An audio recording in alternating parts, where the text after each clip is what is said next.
Welcome to Public Comment. I'm John Dunbar, former mayor of Yountville. And I'm Alfredo Pedroza, vintner. Thanks for joining us as we talk about politics, people, and whatever else is on our mind. What new idea have you seen? A serious trickle-down effect that's going to hurt all of us. You're all into your community. You're vested there. Give the young folks an opportunity. If there are consequences that were unanticipated, you can adapt then, but don't assume the worst. Okay, Alfredo, here we are on the porch. We're kind of winding down our second season, and today's going to be one of those speed rounds of five topics. Dating. I know. 5 topics for no more than 5 minutes each. Good luck. And so let's get rolling. I've got the official timer. And we're off. What's first? Well, what should be our first topic? I think let's recap the harvest this year and what we've heard a lot about, which is a lot of supply, and some growers weren't even really able to produce or sell their product. Look, all you got to do is just driving up and down the valley. You know, I try to pay attention when I'm driving to my lunch, wherever it may be, and you see, even now, we're in, November, the holidays, December maybe. Depends on when this airs, that's why I have to flirt with the dates there. But you see fruit on the vines, and that hurts, right? But it also signals that this industry is going through some pain, right? And that's what I see. And I think about the grower that didn't get to sell their fruit. I think about a vintner that's saying, hey, I can't take more fruit in. There's a cascading impact, John, and it's real. It's not hypothetical. It's not your words or my words. It's a real outcome that we can see. It's not just Napa County either. And I've been seeing news coverage in the East Bay, like Livermore, Central Valley, even in Sonoma County and the coast, where there's just an abundance of supply. And growers are really hit hard because they're at the point of deciding, okay, do we just drop all the fruit? Do we leave it hanging? Well, you have to pull out vines? Yeah, look, you have to drop the fruit. What's interesting though right now is you're starting to hear a lot of opinions of saying you got to rip, acres out, you got to rip vineyards out. And I do think that market does teach us a lesson though, right? If we're out of balance, maybe the supply side should change a little bit. And you're seeing people in Napa replant their vineyards. And some that might have been diseased, some that were a little showing their age, are getting ripped out. There's nothing wrong with that. And some are accelerating it. And guess what? This is where having a good mix of corporate interests and individual interests maybe have a benefit, because maybe the corporations can weather, a downfall in revenue for a little bit compared to a family business. I'm not saying one or other has to shoulder the burden, but I think that needs to happen. And, we're trying to figure out what's the right balance. Is it 55,000 acres that we have, John? Is it 50? The free market will tell us, but you're starting to see signs that it is getting harder. Now, what I do want to say is we shouldn't care about the growers, John. We should care about the vintner. Because if the vintner is able to sell their wine, then we will have a demand for grapes. So it's not what can you do for me as a grower, it's what can you do for the vintner so that way they can keep selling their wine. Because if they do that, we all win. But it's also, it's at every level, right? If the growers aren't able to sustain their vineyards because they don't have the assets and the sales value to continue to replant, continue to harvest, that's a challenge from the very beginning, regardless of whether vintners are selling wine. Certainly, tariffs have had a negative impact on wine sales across not only the U.S. but internationally. So that's difficult. I've even heard from folks that were on the Great Wine Capital's trip to Bordeaux, where the government is they're regulating the number of clusters per vine in order to reduce supply. And so they're telling the farmers, you have to drop X percent and you can only harvest X percent. Yeah, and that sounds like a very scary and miserable environment that I do not want to be part of, but I hope we don't get there, right? And I think that's what I want to convey right now is, what we don't want to be, so we have to do something about it now. And again, you're right, everyone needs to get help, right? Whether you're a farm labor company that supplies labor to growers, or whether you're a grower or a vintner.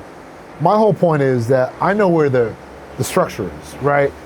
And if the person at the top of the pyramid is a vintner, and they are, and if they're able to sell their wine, whether it's locally, John, by having more visitors in the tasting room, or going into a vineyard, which we may talk about later, or selling to Costco or internationally, I want them to do that.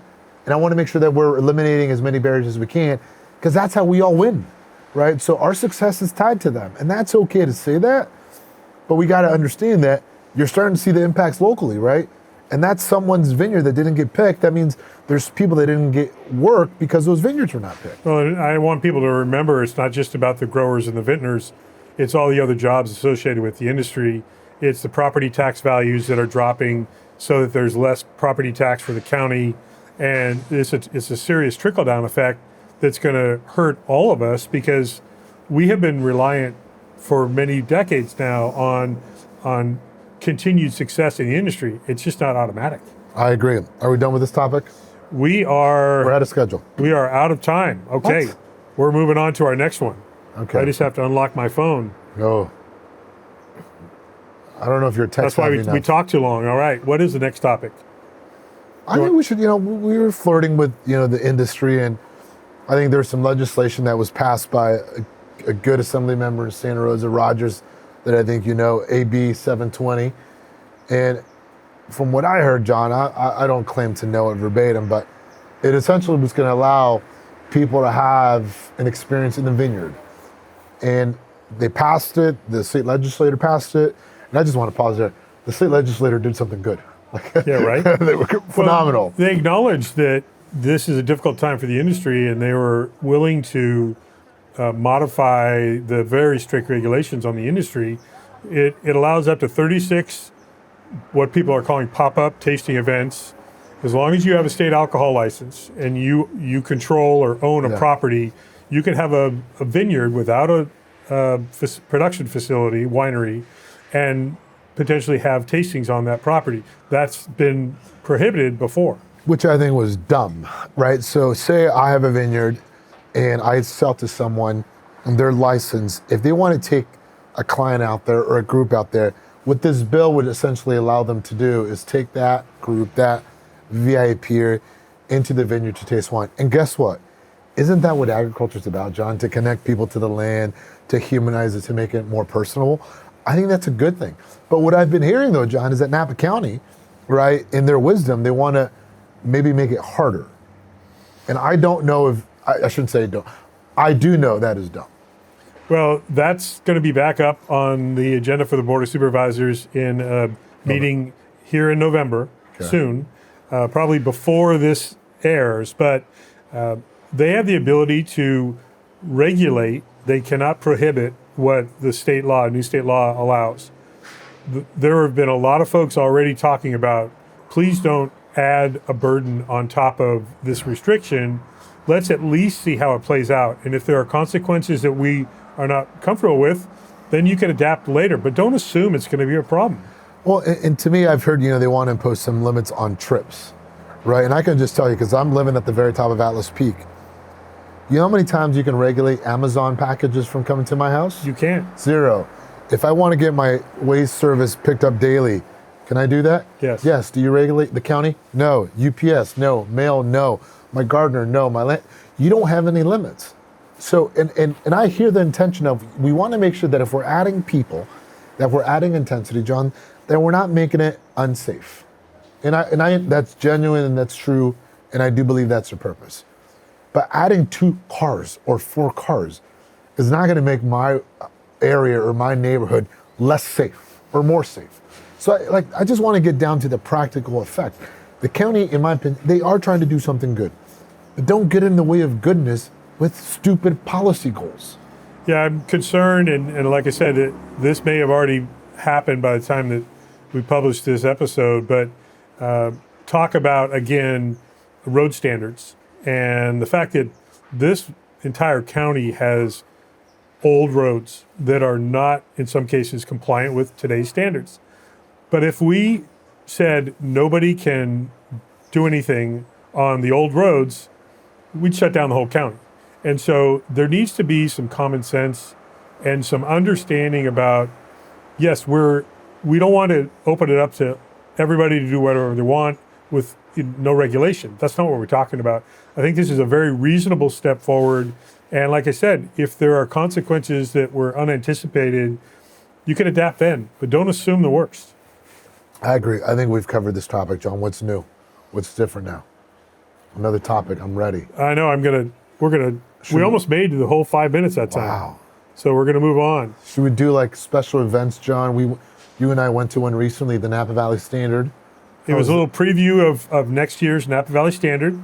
Exactly. It's a food and wine event that's going to be held sometime next year. I think the dates are still being finalized. But it's to showcase the amazing culinary and wine experiences you can have here in the Valley. I'm telling you, it was we went, and it was kind of like a date night for me and my wife, so I enjoyed it. But seeing all the influencers there too, because I looked around, I was like, where are all these young people, John? And it reminded me of how much intentional work it does take to promote the Valley. And it takes a lot of hard work. It's not just like that. We are blessed with incredible culinary talents and wine talents, but that, while it does sell itself, it still takes purpose. And then because we were at Valley, we heard about this new little festival going on at the former Napa County Fairgrounds, which is now owned by the city of Calistoga. And I'm just concerned as someone that has gone to events and that knows how hard work and the amount of energy that it takes to do it right. I worry whether the city of Calistoga has the infrastructure and capacity to know what the hell they're doing.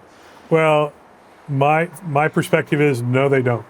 And it's not. It's kind of a rhetorical question, but yeah. I know. Understanding what Latitude 38 has gone through with Bottle Rock, for example. Exactly, that's what I meant. Even what it takes for Blue Note to hold its summer series at the Meritage property, and some of the other live entertainment events that have happened throughout the Valley, you need infrastructure, you need significant planning, and a lot of partnerships to pull those things off.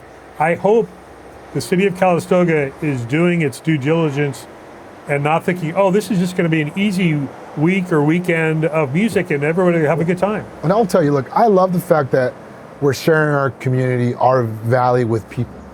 And I love it when they come and it's people from different walks of life. I like that aspect. But then we also have to make sure we can deliver on it, John. And that's just my concern around, going up to Calistoga where you have a lot of residential neighborhoods and you have a community that doesn't have a lot of practice maybe with that. And there's been some departures in city administration. So the concern is genuine, right? It's just, we've done the dance before, John, and we know how hard it is to dance. And we're trying to maybe call attention to it. Yeah, you mentioned dancing and live music, and I put those two together, and I have seen you do that.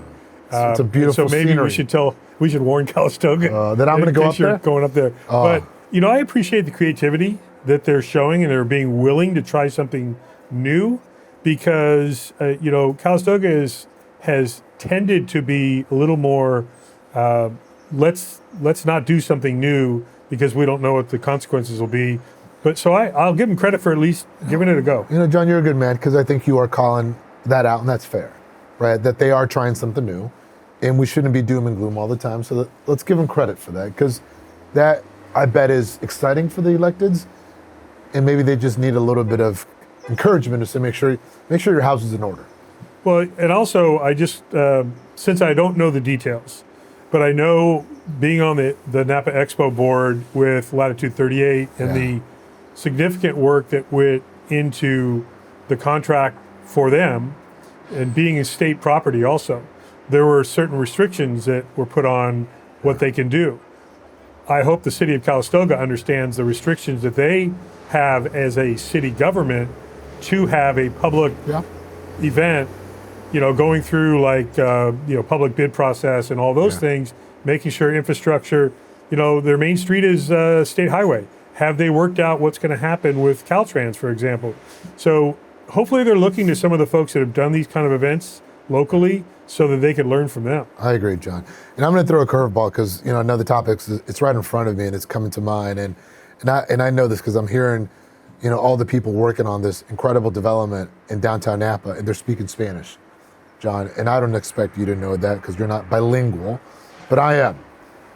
And I just want to call attention to the workforce of this valley, right? We talk about ag, but the amount of people that are on this job, John, that are working, and we've seen it, rain or shine, and it's construction, right? It's not ag, but that is a workforce that is building our communities. And Napa does a great job of highlighting it with farm workers and the foundation. And not that I want to go into immigration, but it's powering our fucking economy, right? Yeah. You have hundreds of millions of dollars, and guess who's out there laying the rebar Monday through Saturday because they're working Saturday. And I'm not gonna assume they're immigrants, but if you use what you typically see, I would say that's a good amount of immigrant community members that are building that hotel right there in those condos. Based on the roughly 60 or so members of the, I believe it was the Carpenters Union, that came to the city council meeting when the final approval was being discussed, it's a cross-section of a lot of folks, a lot of age groups, a lot of ethnicities, but they were all speaking on behalf of thank you for letting us work close to where we live. Yeah. Not everybody lives here in the Napa Valley, but sometimes they're driving hours to a job site. And this gives these folks real high-paying jobs for the next at least couple of years. Well, and I know you're kind of veering into the next topic of affordable housing. I wanted to call attention to it, right? Because people will go to that ribbon cutting with the owners and the operator and good. But what I'm gonna remember is the people that are working their ass off, right, to get this project done in record time.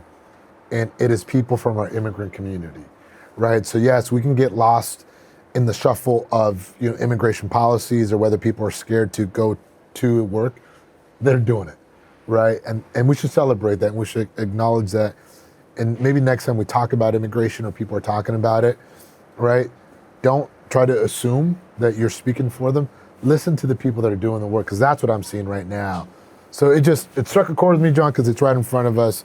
But I think we're going to dive into housing, which is the other topic we want to talk about. Yeah, we can touch on that for our last short topic here. We do talk a lot about affordable housing, which some people have different definitions of what that means, and also workforce housing, even farm worker specific housing. Yeah. Bottom line is we need more housing to support our local economy. The state needs more housing. Now, some people say, well, why demand so much more housing? Why do you need to have continued growth of your population? And that's something that the folks up in Sacramento get to fight about. But what I would say is one of the things that I learned recently from the Napa Chamber of Commerce Economic Outlook Conference was listening to the economist that was the keynote speaker, Dr. Thornburg, talking about the fundamental need for housing to support economic development and the local economy. It's not just about below market rate housing, it's rental housing, it's units that single individuals or young families need. We're not seeing those kind of developments happening yet. Look, and I'll kind of take it into a different area, right? And I've been hearing about a new mortgage product, right? A 50-year mortgage, and people are kind of on all sides of the fence whether that's a good thing because that means the banks might charge more interest, and they will, right? If you add 20 years to your traditional 30-year fixed mortgage, it's going to add, and the banks do win. But here's why I think it's worthy of a conversation, because it does mean a lower payment, which means affordability. So maybe you get into a house with a 50-year mortgage and then you refinance, right? And to me, I want to encourage the opportunity for people to get into home ownership. And then they pivot. Maybe they realize they can earn more money by doing this move, but if they're invested in their community. So I don't think you just discard it, but it's the first time I've heard of a new idea. It may end up being a stupid idea, but at least we're putting new ideas out there, John. So that was exciting. And then the other part too, I've always wanted to live where I work. It's not a right and it's not an entitlement. And I think we are, I was listening to a podcast, right, shockingly, and it talked about how, the way America worked was people moved to where it was more affordable. It may mean that there are people that are going to move to different communities that's more affordable for them. And yes, we do lose that human capital, John, but another community gets that benefit too. So we have to be okay with, the migration patterns moving. I think what we can do is focus on what we can control and create more supply, right? The demand's going to be what it is. The problem that I see is when we make it more harder to build by our own policies. And we have done that in California. I think one of the other things that we have to talk about is the kind of housing that's being built. I do believe, to your point about the longer term mortgages, I believe Redwood Credit Union already offers a 40-year mortgage. My concern about the 50-year mortgage, what I've heard on a couple different newscasts, is the long-term increase in overall cost. You can understand that it can be in the hundreds of thousands of dollars. No shit. But guess what? If it gives an opportunity for someone to get their foot in the door when they're not making as much money, John, don't buzz me. That's very rude. But if it gives them an I'm going to keep talking, right? I've always wanted to do it during public comment. You can't stop me, John. But if it gives someone an opportunity to get the foot in the door, they can always refinance later. Again, we know, we're both homeowners, John. We know what it means. You're all into your community. You're vested there. Let's give the young folks an opportunity, right? Whether they transition into a different home later on, that's okay. So for me, it's about put ideas out there, right? We've been talking about the same shit for how long? What new idea have you seen? And I totally agree. Status quo, what we've done in the past, isn't going to keep working going forward. So we need some creative solutions from our electeds. All right. Cheers. Wrap it up.